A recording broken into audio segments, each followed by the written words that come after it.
자, 이어서 우리 하나님의 말씀 함께 볼 텐데, 오늘은 마태복음 7장 24절에서 29절까지 말씀 함께 보도록 하겠습니다. 마태복음 7장 24절에서 29절까지 말씀입니다. 마태복음 7장 24절에서 29절까지 말씀, 우리 한 절씩 한번 교독하겠습니다. 저부터 있습니다. 그러므로 누구든지 나의 이 말을 듣고 행하는 자는 그 집을 반석 위에 지은 지혜로운 사람 같으리니,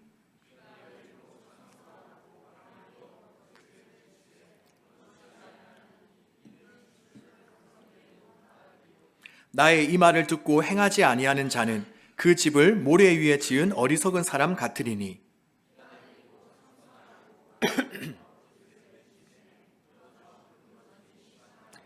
예수께서 이 말씀을 마치심에 무리들이 그의 가르치심에 놀라니, 이는 그 가르치시는 것이 권위 있는 자와 같고 그들의 서기관들과 같지 아니함일러라. 아멘.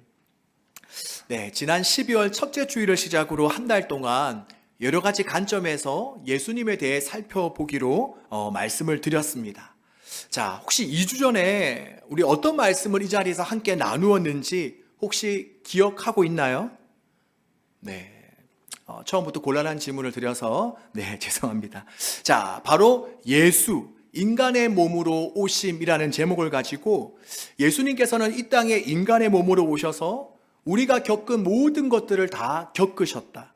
그러기에 예수님은 그 누구보다도 우리의 아픔과 상처와 어려움들을 다 이해하시고 공감하신다라고 말씀드렸습니다. 어떻습니까? 우리는 아프고 힘들 때 종종 이런 생각들을 하게 되죠. 누가 지금 나의 이 아픔을 이해할 수 있을까? 누가 지금 나의 이 고통을 알까? 그런데 바로 우리 예수님께서 그러한 우리의 모든 형편과 상황을 다 아시고 이해하신다라는 것입니다. 그리고 그뿐만 아니라 예수님은 이처럼 우리를 공감하실 뿐만 아니라 우리를 고치시고 회복시켜 주시는, 또한 우리를 치유해 주시는 능력이 있다라고 말씀했습니다. 그러기에 우리는 원치 않는 상황과 환경을 만날 때에 곧바로 낙심하거나 좌절할 것이 아니라 바로 이처럼 사랑과 그리고 능력을 다 갖추신 그 주님을 찾으며 주님께로 나와야 하는 것입니다. 자, 그리고 오늘은 두 번째 시간으로 예수 참 스승으로 오심이라는 제목으로 함께 말씀을 나누려고 합니다. 먼저 질문을 하나 드리려고 하는데, 우리가 선생님 또는 스승이라는 단어를 우리가 떠올리면 어떤 이미지가 우리가 생각나게 됩니까? 네, 우리 선생님, 스승, 이러한 단어를 생각하면 어떤 이미지가 떠오르게 되죠? 네, 우리가 사람마다 다 다를 수 있겠지만 대체적으로 요즘은 안타깝게도 선생님에 대한 권위가 많이 무너져 있는 것 같습니다. 얼마 전에 제가 한 인터넷 기사를 보니 한 초등학교 교사가 자신은 알바노식 교육을 하고 있다는 글을 인터넷에 올렸다고 합니다. 바로 교권이 추락하고 그에 반해서 학생 인권을 하늘로 치솟아서 자신이 아동학대범으로 몰릴까 봐 아무것도 하지 않는다는 것입니다. 그러면서 그 글에는 이런 내용이 적혀져 있었습니다. 난 아이들에게 싫은 소리를 안 한다. 반 아이가 다른 아이를 괴롭혀도, 욕을 하거나 책상을 뒤엎으며 난동을 부려도 절대 나무라지 않는다. 그냥 작은 소리로 하지 말자 하고 만다. 자, 여러분 어떻습니까? 바로 왜 이런 일이 일어나는가? 바로 다른 아이들을 양육하고 훈육한답시고 목청을 높이거나 또 반성문을 쓰게 했다가는 정서적 아동학대로 고소를 당할 수 있기 때문이라는 것입니다. 우리가 볼 때는 정말 황당하죠. 그런데 이런 일들이 이 선생님뿐만 아니라 정말 여러 곳에서 비일비재하게 일어나고 있더라고요. 선생님들이 모이는 커뮤니티에 보면 이와 비슷한 호소들이 계속해서 이어지고 있는데, 한 선생님은 이렇게 이야기를 합니다.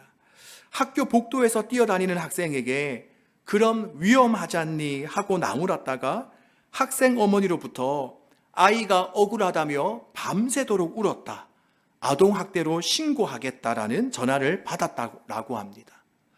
그리고 한 교사는 학생들 싸움을 말리다가 책상을 넘어뜨리게 되었는데 학부모로부터 수천만 원의 민사소송을 당하기도 했다고 합니다.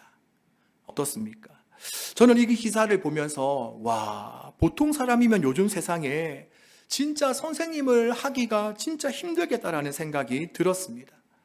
그러면서 우리가 다음 세대를 많이 외치는데 정말 우리가 선생님들을 위해서 중보해야 되겠다. 우리가 학교 선생님들은 물론이고 교회 학교 선생님들을 위해서 정말 많이 기도하며 중보해야겠다라는 생각이 들었습니다. 그리고 또한 방금 전 인터넷 기사를 읽으면서 저는 문득 학창 시절 저의 선생님들이 생각났습니다. 한번 초등학교 때부터 고등학교 때까지 선생님들의 모습을 돌아보면 굉장히 인자하시고 그리고 선한 영향력을 주시는 선생님들도 많으셨지만 또 한편으로는 정말 무섭고 엄한 분들도 참 많으셨습니다. 특히 제가 고등학교를 다닐 때는 학교에 젊은 남자 선생님들이 참 많았습니다. 그래서 진짜 많이 맞았어요. 요즘에는 체벌이 법으로 금지되어 있어 매를 드는 경우가 거의 없지만 저희 때는 맞는 것이 그냥 일상적인 일이었습니다. 수업 예습을 제대로 못해와도 맞고, 수업 시간에 잠깐 졸아도 맞고, 떠들어도 맞고, 머리가 조금 길다가도 맞고, 안 맞는 게 정말 이상한 그러한 상황이었습니다. 그래서 저녁이 되도록 안 맞는 날은 뭔가 불길했습니다. 오늘은 왜 안 맞았지? 오늘은 왜 안 맞을까? 그러다 나중에 맞게 되면 왠지 모를 안도감까지 느껴졌습니다. 그러니 저희 학창시절 선생님의 이미지는 왠지 우리를 긴장하게 만들고 또 마주치면 한 발짝 뒤로 물러서고 싶은 그런 느낌이 강했었습니다. 그런데 여러분, 요즘은 이것이 바뀌어서 정말 이런 선생님들이 정말 너무나도 보고 싶고 그립습니다. 잘했을 때는 칭찬해 주시고 또 잘못한 길로 나아갈 때는 야, 너 그렇게 하면 안 돼. 너 그렇게 살면 정말 큰일 나. 이럴 때는 이렇게 하는 거야 라고 말씀해 주시던 그 선생님들이 너무나도 보고 싶고 그립습니다. 제가 목사가 되어서 가장 아쉬운 게 하나 있다면 그것은 바로 누가 저에게 충고를 해주지 않는다는 것입니다. 저는 26살에 전도사로 첫 사역을 시작했는데 사실 그 나이는 턱없이 부족하고 철없던 시절이었습니다. 물론 지금도 마찬가지죠. 그런데 다들 나이 어린 저를, 그리고 한없이 부족한 저를 깍듯이 섬겨주시고 높여만 주셨지, 너 이렇게 하면 안 돼. 그건 잘못된 거야. 제발 그것은 좀 고쳐. 이렇게 저를 책망해 주시고 바른 길로 인도해 주시는 분들이 별로 안 계셨습니다. 그러다 보니 가끔은 지금 내가 제대로 살고 있는 것이 맞나? 지금 내가 목회하는 이 방향과 방식이 맞는 건가? 하는 의문이 들 때가 있었습니다. 제발 누군가가 나를 보며 이건 잘했어 라고 칭찬도 해주고 또 잘못된 방향을 향해 나아갈 때는 멈춰. 거긴 아니야. 어서 빨리 돌아와. 이렇게 말해줬으면 좋겠는데 그런 분이 없으니 이게 맞는 건지 아닌 건지 너무 헷갈리고 힘들 때가 있었습니다. 아마 여러분도 조금만 더 나이를 먹으면 저처럼 이런 날이 올 것입니다. 굳이 사역자가 아니더라도 여러분도 한 살 한 살 더 먹어가면 여러분의 체면을 생각해줘서 다들 서로에게 좋은 말만 하지 진짜 필요한 이야기를 해주는 경우는 별로 없었습니다. 그러니 여러분, 어쩌면 지금 이 청년의 시기에 지금 우리의 곁에서 내가 잘했을 때는 칭찬해주고 또 반면에 내가 잘못된 길을 가고 또 시간을 허비하고 있을 때에 나를 건면해 줄 수 있는 사람들이, 그들이 부모이든 친구이든 선배이든 지금 내 주변에 그러한 분들이 있는 것에 대해서 우리가 감사하며 이 시기를 보낼 수 있기를 바랍니다.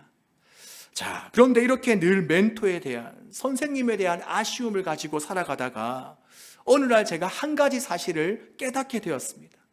그것은 바로 지금 내 곁에 항상 최고의 멘토요, 최고의 선생님 되시는 예수님이 나와 함께 계셨다는 사실입니다. 우리 예수님은 우리에게 최고의 멘토이시자 최고의 선생님이시며 또한 우리가 본받아야 할 모델이십니다. 우리가 요한복음 13장 13절에 보면 예수님께서 제자들에게 이렇게 말씀하십니다. 너희가 나를 선생이라 또는 주라 하니 너희 말이 옳도다. 내가 그러하다. 바로 예수님께서도 본인 스스로를 선생님이라 칭하셨습니다.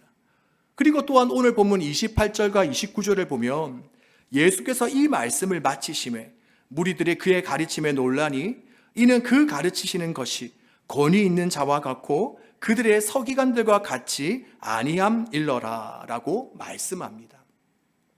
바로 이 말씀은 예수님께서 지금 만나고 있는 사람들에게 가르침을 베푸시는데 정말 보통 선생님들과는 달랐다라는 것입니다. 아마도 하나님의 신적인 권위와 능력이 그 예수님의 가르침 속에 드러났었겠죠. 자, 그리고 또한 예수님은 어떤 분이십니까? 우리가 이전에도 살짝 말씀드렸지만 예수님은 우리와 똑같은 인간의 몸을 지니셨지만 그리하여 우리와 똑같은 시험과 유혹과 고난을 받으셨지만 죄는 없는 분이시다라고 말씀을 드렸습니다. 그렇다면 이러한 사실이 우리에게 말씀하고 있는 것은 뭐냐? 바로 우리 예수님은 우리가 쫓고 따라야 될 신앙적 모델이 되신다는 것입니다.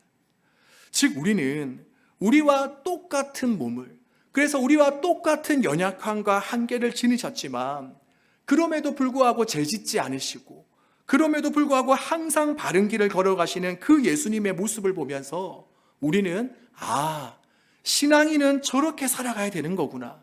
바로 신앙인은 지금 이런 상황 속에서 이렇게 말하고 행동해야 되는 거구나 하는 것을 깨닫게 되는 것입니다.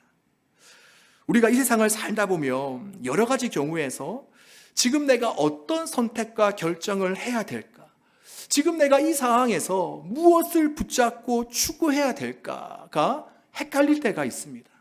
어떻습니까? 여러분은 그렇지 않습니까? 우리가 아담과 하와가 죄를 짓게 된 것도 바로 이것 때문입니다. 바로 어느 날 뱀의 모습을 한 마귀가 그들 곁에 다가와서 자꾸만 잘못된 가르침을, 진리와 거짓이 뒤섞인 이야기를 그들에게 주입시킵니다.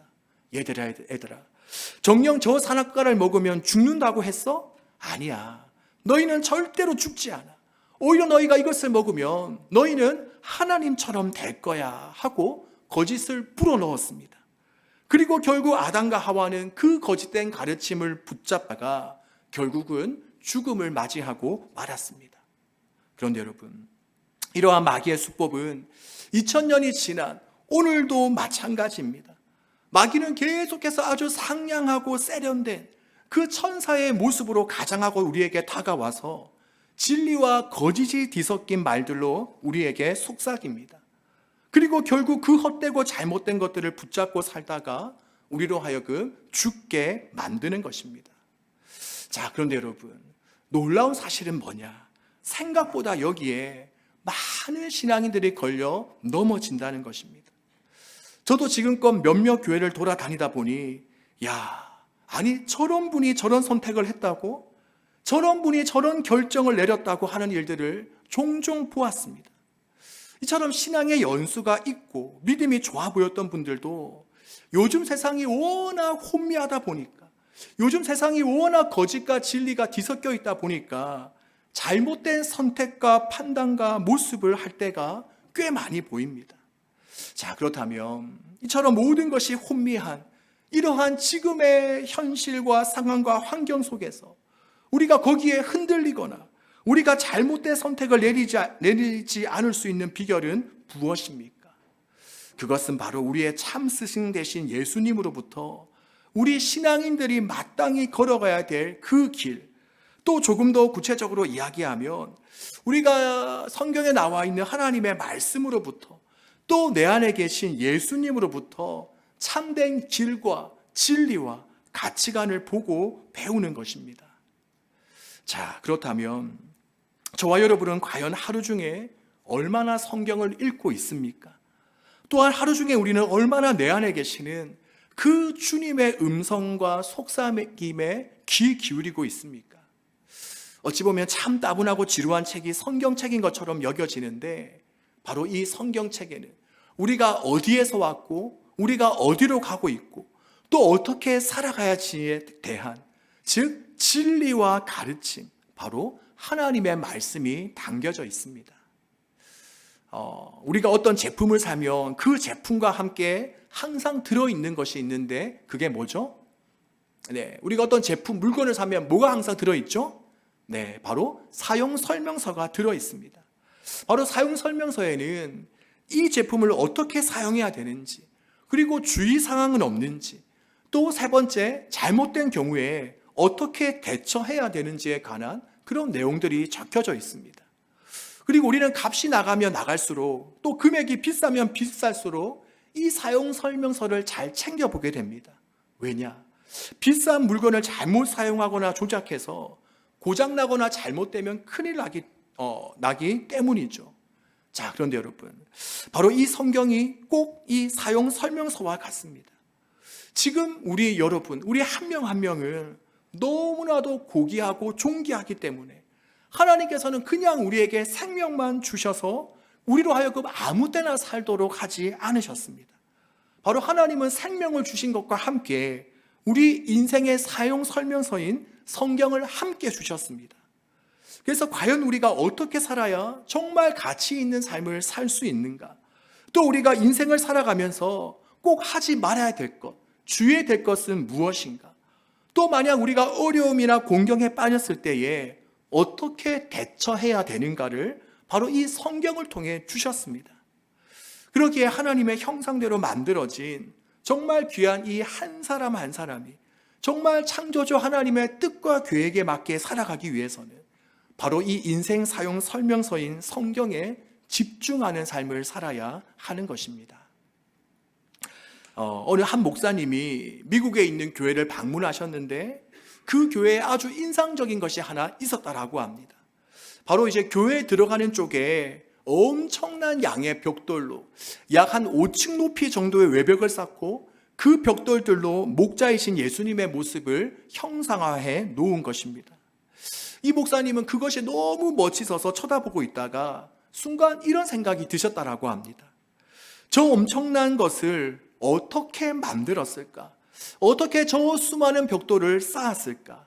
그러다가 저 수천 장의 벽돌로 이루어진 이 웅장하고 아름다운 벽은 어느 날 갑자기 생긴 것이 아니라, 갑자기 만든 것이 아니라 한 장 한 장씩 쌓아서 만들어진 것이겠지 하는 생각이 들었다고 합니다.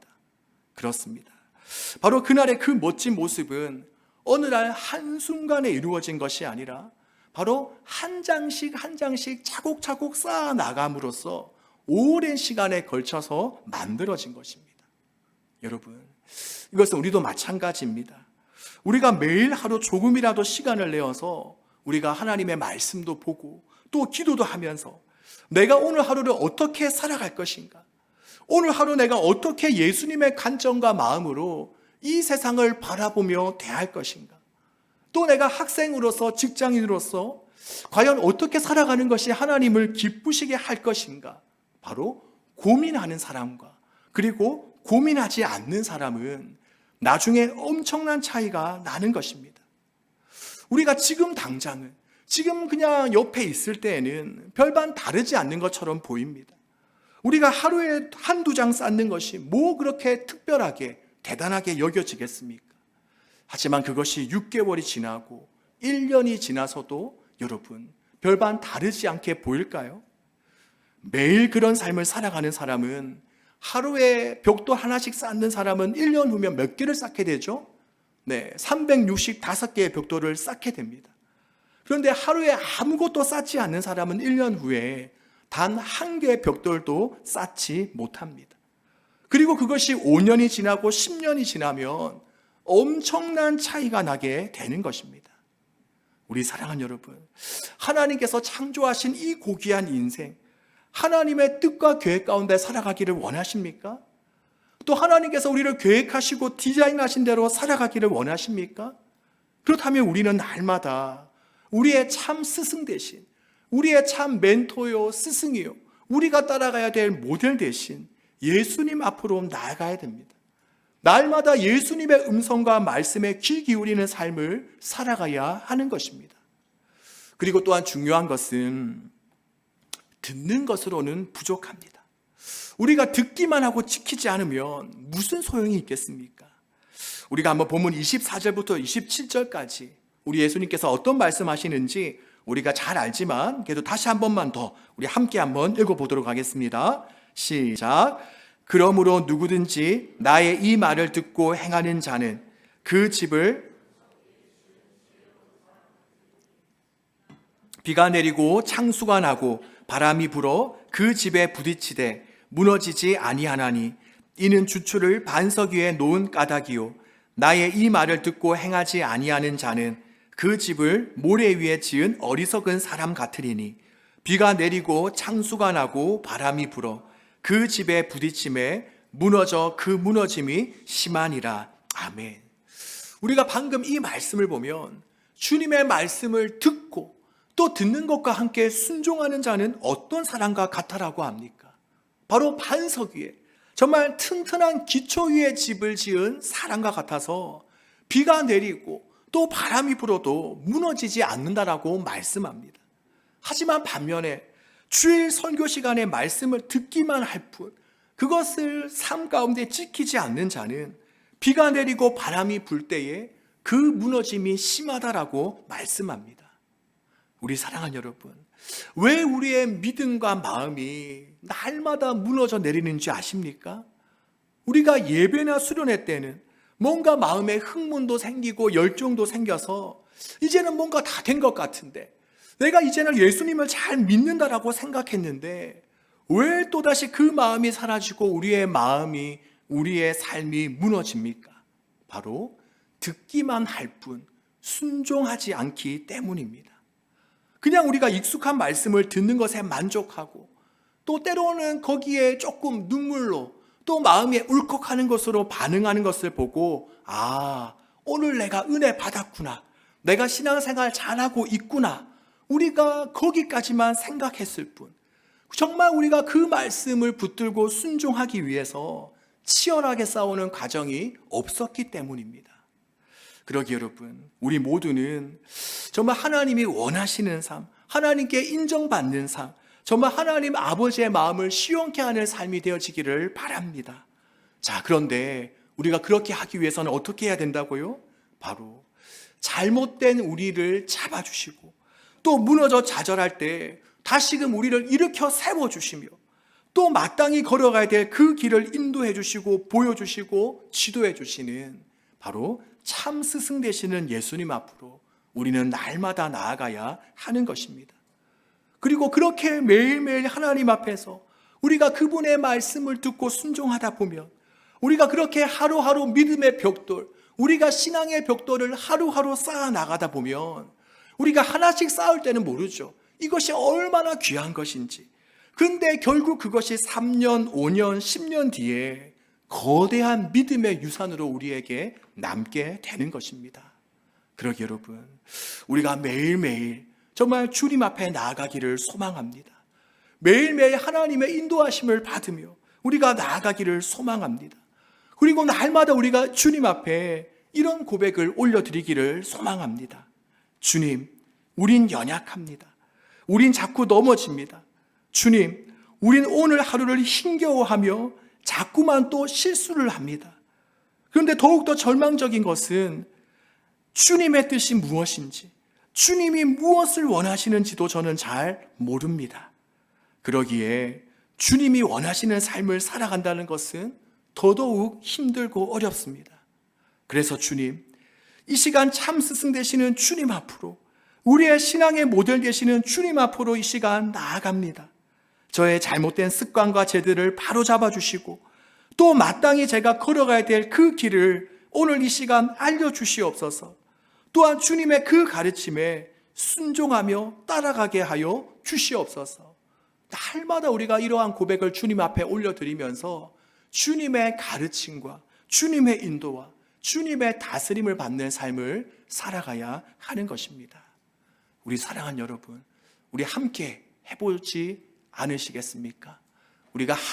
우리가 매일매일 우리가 한 장씩 한 장씩 우리가 믿음의 벽돌, 신앙의 벽돌을 쌓아 나가기를 소망합니다. 그래서 우리가 5년 뒤, 10년 뒤 우리가 주님 앞에 섰을 때에 정말 아름다운 신앙의 유산이 우리 안에 간직되어질 수 있길 주님의 이름으로 축복합니다.